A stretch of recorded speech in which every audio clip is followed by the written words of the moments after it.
Aset-aset yang sudah disita untuk mengurangi uang pengganti.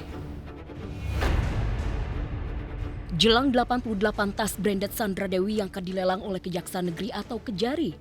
Ternyata terungkap fakta yang mengejutkan tentang tas mewah artis kelahiran Bangka Belitung ini yang disita ternyata terbukti sebagai barang KW alias palsu. Menurut data, tas Sandra Dewi yang ternyata palsu itu lantaran tidak dapat diidentifikasi serta diautentifikasi.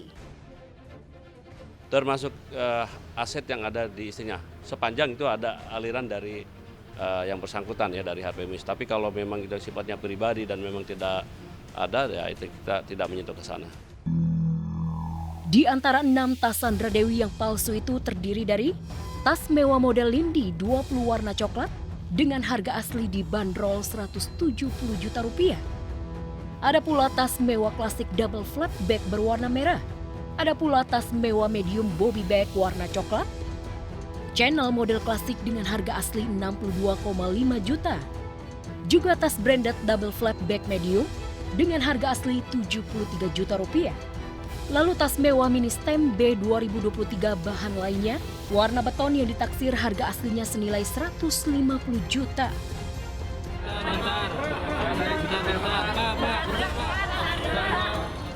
Dengan 88 tas itu gimana, Mbak? Kabar tas mewah Sandra Dewi ternyata palsu langsung heboh dan dibahas oleh warganet di jagat media sosial. Sejumlah netizen ternyata kaget karena sekelas Sandra Dewi memakai barang palsu. Dan ini berarti Sandra telah kehilangan semua kemewahannya. Nantinya dari aset-aset yang sudah disita dan dinyatakan sudah dirampas oleh negara, ini akan diperhitungkan untuk mengurangi uang pengganti. Di lain sisi, di saat ujian datang bertubi-tubi menimpa dirinya, Sandra pun bertanya kepada dirinya, mengapa semua orang yang dulu dekat dengannya kini satu persatu meninggalkannya? Ini kenapa ya, semua orang tinggalin gue sendiri. Kalau bilang, Tuhan tolong lindungi saya dari yang jahat, tolong lindungi pekerjaan gue dari yang jahat, tolong lindungi hubungan suami istri gue dari yang jahat, tolong lindungi kehidupan keluarga gue dari yang jahat. Gue sampai detik ini, dari dulu sampai detik ini gue selalu minta sama Tuhan, tolong lindungi saya dari yang jahat. Oke guys, jadi ini day one after rinoplasty. Gue udah lihat hasilnya sebelum di gips, emang cakep banget. Entah nyali apa yang dimiliki selebgram Lisa Mariana. Usai ditetapkan sebagai tersangka kasus pencemaran nama baik atas perseteruannya dengan Ridwan Kamil dan mangkir dari panggilan polisi. Belum lama ini Lisa kembali ditetapkan sebagai tersangka atas kasus video asusila oleh Polda Jawa Barat. Yang bersangkutan ini ya dari hasil pemeriksaan sudah kita tetapkan sebagai tersangka. Namun meski jadi tersangka atas 2 kasus yang berbeda, tak bikin nyali Lisa ciut. Sebaliknya ia makin pede. Buktinya baru-baru ini ia malah pamer permak hidung usai jalani rinoplasti. Oke guys, jadi ini day one after rinoplasty. Ya, jadi nggak ada lagi tuh ya yang namanya lubang hidung kanan kiri gue beda. Ini gue pakai rips gue sendiri, nggak pakai implan. Nggak ngerti kita juga bingung gitu, kok kayaknya ini banget begitu, nafsu banget kayaknya untuk Lisa ini harus dipendamkan. Di baliknya ini ada apa? Saya tidak mungkin berbicara ini kalau saya tidak mendapat keterangan langsung dari yang penyidiknya langsung yang datang gitu loh ke kantor. Dan surat yang saya terima juga tertulis di situ dengan jelas ya sebagai saksi, dimintain keterangannya gitu. Ya, sepertinya status tersangka bukan masalah bagi Lisa. Toh ia masih bisa bebas di luar sana. Bebas melakukan apa yang dia suka, termasuk nge-DJ meski hidungnya masih bengkak dan tertutup perban.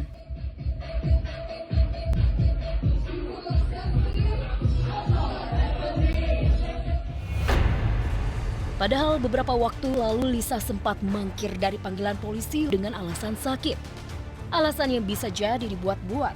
Karena nyatanya wanita asal Bandung itu malah asik live joget-joget di media sosial pribadinya. Ya kalau masalah aktivitas live tapi di rumah kan hal yang wajar. Bukannya dia diinfus sampai nggak bisa jalan, oke? Rasa percaya diri Lisa boleh saja setinggi langit. Setingginya obsesinya untuk jadi artis terkenal dengan apapun caranya. Tapi ia harus ingat dengan statusnya sebagai tersangka atas kasus yang tak main-main, pencemaran nama baik dan video asusila yang bisa menyeretnya mendekam di penjara. Lantas siapkah Lisa menghadapi proses hukum? Monitor ketua, anggota mau lapor ketua, kondisi lagi gacor ketua, yang ini baru bilang sama tua. Di DM oleh orang-orang random. Jadi dulu itu malah lebih seru lagi dengan cara-cara yang lebih wow lagi. Denada Tambunan kembali jadi sorotan publik usai secara blak-blakan mengaku melakukan perubahan besar dalam dirinya. Kepada Melanie Ricardo, Denada menceritakan bagaimana ia menjalani diet ketat hingga memiliki tubuh ideal yang begitu langsing. Ia lakukan itu murni karena keinginannya sendiri dan tuntutan pekerjaan. Menjadi seorang instruktur Zumba di saat usia sudah kepala 4 dan di atas kepala 4 itu nggak semudah itu. Iya. Badannya harus disiapin dong untuk bisa endure Iya, such iya. exercise. Iya. Gue itu harus 2 jam, kadang-kadang Iya, 1,5 jam, 2 jam mimpin Sambil- kelas. So what she did was dia bantu gue untuk mempersiapkan gue secara fisiknya gitu. Jadi melatih otot perut, melatih otot core, melatih otot jantung, otot paru-paru, mempersiapkan semuanya. Dan di saat yang sama beliau kita berdua sepakat untuk meminta bantuan sama seorang dokter gizi. Sayangnya perubahan tubuh Denada yang cukup drastis itu membuat banyak orang pangling hingga menimbulkan kecurigaan warganet. Mereka menuding Denada bisa sekurus itu karena penggunaan obat terlarang. Tidak obat apapun, tidak suntik apapun. Marco coy. Coy! Tapi ya, Iya. gue kasih tahu ya, itu adalah salah satu hal yang juga beredar akhirnya dan sampai ke kuping gue. Kenapa orang bisa berpikiran seperti itu? Mungkin Iya. tiba-tiba badan gue tiba-tiba Iya. mengecil gitu kan. Tapi ya udahlah, kayak gitu-gitu kan it's just Ya. dan memang sepanjang itu tidak benar ya sudah Yes. gitu. Tentu saja Dena membantah tudingan tersebut. Namun komentar negatif warganet tak berhenti sampai di situ. Apalagi selain punya tubuh ideal, Denada juga melakukan operasi hidung yang membuat penampilan wajahnya benar-benar berubah. Makin percaya diri dan berani tampil vulgar di media sosial pribadinya, tak heran jika banyak warganet yang menghujatnya. Apakah kalau ditanya apakah yang kontra itu mengganggu aku? Tidak, gitu ya. Selama aku tahu memang apa yang aku lakukan masih di dalam koridor yang benar, gitu ya. Aku berjalan saja karena di sini aku punya tanggung jawab juga, gitu ya. Baik tanggung jawab kepada profesi. Bahkan Denada mengaku banyak menolak ajakan kencan dari lelaki hidung belang yang kerap mengirim DM padanya. Kadang-kadang juga bukan orang-orang random dari berbagai profesi. Ada juga yang seseorang juga dalam tanda kutip cukup dikenal juga. Itu hal yang biasa. Memang dari dulu pun itu sudah terjadi dan itu tidak terjadi hanya pada aku. Kita nurut lampai Gusti ya. Happy Asmara tiba-tiba saja bikin warganet terkejut di akun media sosial pribadinya. Pedangdut koplo asal Kediri, Jawa Timur itu memposting foto dirinya dengan memangku seorang bayi perempuan yang cantik. Tampak sang bayi tersebut sangat nyaman berada dalam gendongan Happy.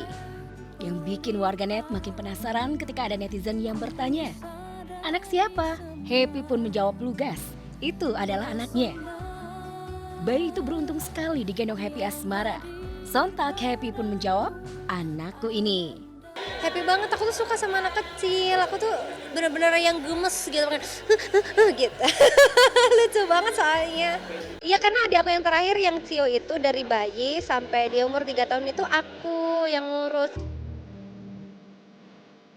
Meski perkawinannya terkenal adem ayem, namun Happy dan Gilga Sahid mengaku kalau mereka juga menghadapi masalah seperti yang kebanyakan dihadapi pasangan suami istri. Seperti ketika tak kunjung juga mendapatkan momongan. Lantas dengan hadirnya seorang bayi di dalam kehidupan Happy kini, benarkah ini adalah bagian dari ikhtiar Happy dan Gilga dengan mengadopsi bayi? Harus tetap berusaha, harus tetap ikhtiar. Aku anak pertama kalau bisa kembar 5.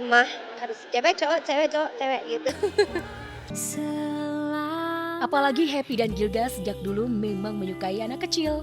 Gak jarang Happy pun sering menjaga beberapa keponakannya. Dengan logo, Happy pun terus minta didoakan agar secepatnya bisa mendapatkan anak. Suka banyak anak dan lucu deh kayaknya ya. Kalau kata suamiku itu let it flow aja, semua biar berjalan semestinya.